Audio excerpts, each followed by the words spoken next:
Pelo sinal da Santa Cruz, livrai-nos Deus, nosso Senhor, dos nossos inimigos, em nome do Pai, do Filho e do Espírito Santo. Amém. Olá, fé e caridade, direto do nosso Estudo B em Aracaju, Sergipe, Brasil. Nesse programa e nos próximos programas, uma série de exibições, de gravações que fizemos na nossa peregrinação aos santuários marianos na Europa, França, Espanha e Portugal. E de modo especial exibiremos as belas mensagens, as belas homilias, as grandiosas homilias proferidas pelo Padre Aldo e pelo Padre Fernando, sacerdotes da Arquidiocese do Rio de Janeiro, que nos acompanhou nessa peregrinação mariana. Foram os sacerdotes que cuidaram, que orientaram todos nós peregrinos nessa peregrinação mariana que realizamos no final do mês de abril e começo de maio. Pedimos, portanto, a Nossa Senhora das Lágrimas, pedimos a Nossa Senhora de Lourdes, pedimos a Nossa Senhora das Graças, a Nossa Senhora de Montserrat, a Nossa Senhora de Fátima, que nos abençoe hoje, sempre, e de modo especial que abençoe o Padre Aldo e o Padre Fernando da Arquidiocese do Rio de Janeiro e que abençoe também todos os peregrinos e os seus familiares.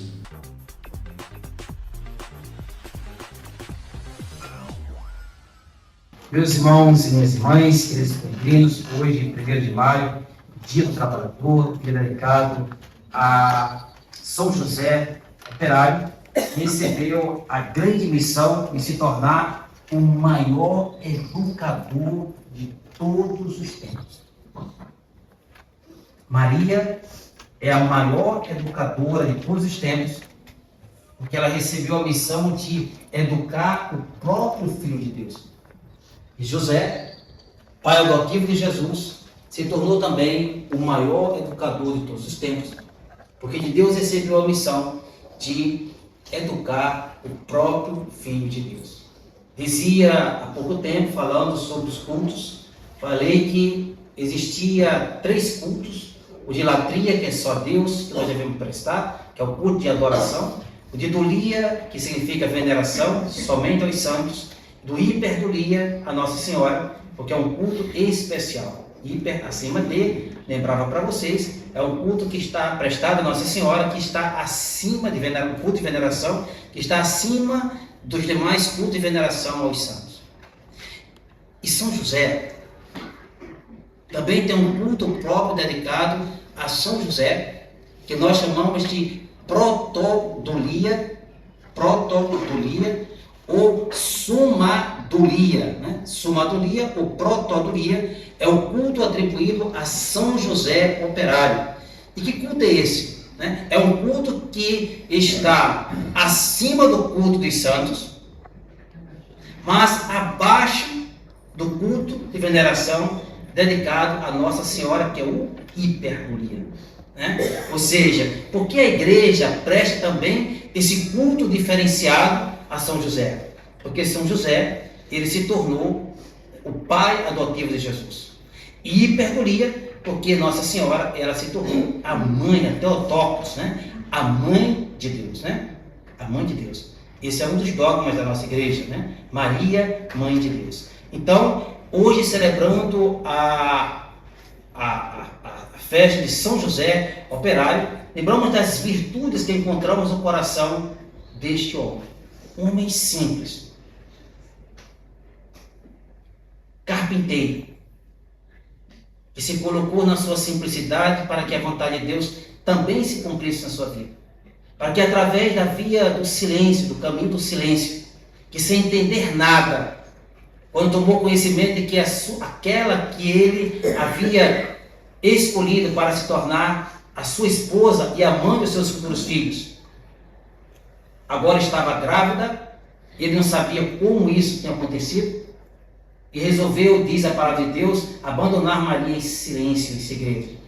Não quis difamar Maria, não quis colocar no WhatsApp, não quis colocar no Facebook, não quis colocar no Instagram que Maria estava grávida e aquela criança não era dele. Mas José, ele escolheu o silêncio, né? Ele se afastou.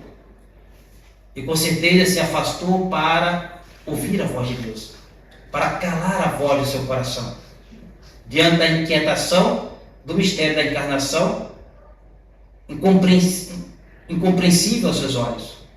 E, no entanto, ao adormecer, Deus envia o anjo e diz: José, a criança que Maria espera é obra do Espírito Santo. Volta para casa e a acolhe. E aí nós vemos uma grande virtude de José. Primeira virtude da simplicidade, a virtude da humildade, mas também a virtude da obediência, né? A virtude da obediência. José obedece, volta para casa e acolhe Maria, né? E diante de tudo aquilo que Maria sofreu, José estava ali, né? Ou seja, a igreja coloca José como o guardião, nosso guardião da igreja, né? Porque José, ele foi o grande guardião do próprio Filho de Deus, nosso Senhor Jesus Cristo, e Maria Santíssima. Com certeza, José sentiu o pulsar do coração de Maria diante do amor que ela tinha pelo próprio Deus. E José percebeu que aquela mulher, ela não era uma mulher qualquer, mas ela era uma mulher especial, né? Era uma mulher especial.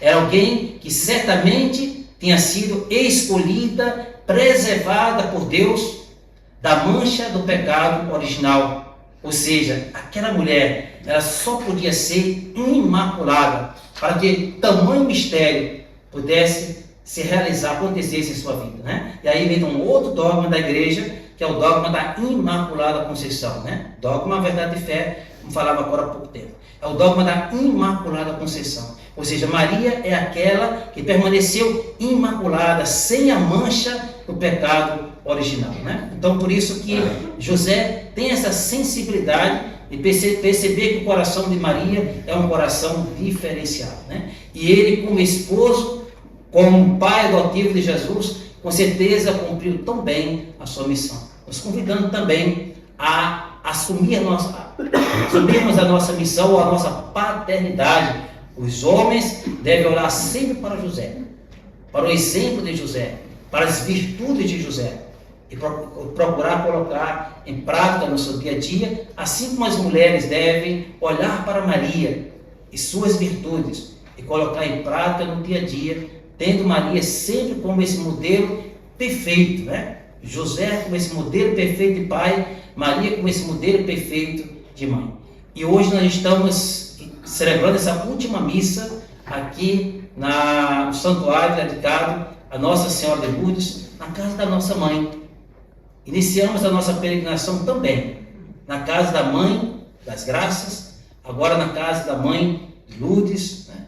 E daqui a pouco iremos para a casa da Mãe de Fátima, né? Então, mas tudo isso é o coração de Maria como mãe nos acolher. E só para encerrar, eu me recordo de uma história de um pai de uma mãe que havia perdido o seu filhotinho, ainda bebezinho, né?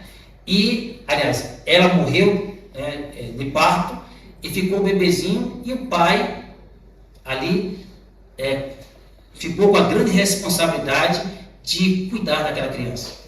E um dia aquela criança estava inteiramente inquieta, chorava desesperadamente com o bebezinho. O pai tentou acalentar em seus braços, mas não conseguiu silenciar o coração daquela criança. A avó, com toda delicadeza, toma a criança em seus braços e a criança não consegue parar de chorar. Chega a tia, da mesma forma, tenta acalentar aquela criança e a criança continua chorando. E de repente aparece um jovenzinho, pega aquela criança, a coloca em seu peito e aquela criança se acalma. E o que fez acalmar o coração daquela criança, que não foi no braço do pai, que não foi no braço da avó, que não foi nos braços da tia, mas foi no braço daquele jovenzinho que ali estava desconhecido. O que fez calar o choro, o que fez acalentar aquela criança, foi o que estava no peito daquele jovem, o coração de sua mãe. Aquele jovem tinha recebido o transplante do coração da mãe daquela criança. E foi no sentido pulsar do coração da sua mãe que aquele jovem, aquela criança, ela percebeu que ali estava o coração da mãe, né? E é como o coração de Nossa Senhora que sempre pulsa por cada um de nós. Às vezes, diante das nossas inquietações, diante das lágrimas internas e externas, precisamos de um peito para repousar o nosso coração. E é muito importante, nós que estamos fazendo essa peregrinação, nós que carregamos dentro do nosso coração sempre uma criança, né? Cada um que está aqui, a começar por nós padres, carregamos dentro de nós uma criança, e uma criança às vezes ferida, uma criança machucada lá na nossa infância, machucada lá na nossa adolescência, na nossa juventude, pela ausência do amor do pai, pela ausência do amor da mãe, né, por alguma experiência que com certeza feriu, machucou o nosso coração, e essa criança às vezes chora até os dias de hoje. E precisamos às vezes inclinar a nossa cabeça no coração de alguém que vai nos consolar, ou vai nos acalentar diante desse choro de um coração ferido. Louvado seja nosso Senhor Jesus Cristo. Esse programa tem o oferecimento do nosso Estúdio B, conteúdos audiovisuais, no YouTube Nosso Estúdio B e no Instagram @Nosso Estúdio B. Nos trabalhos técnicos, Sr. Iago Santos Mota, e nos trabalhos de edição, Sr. Ezequiel de Lima Mota.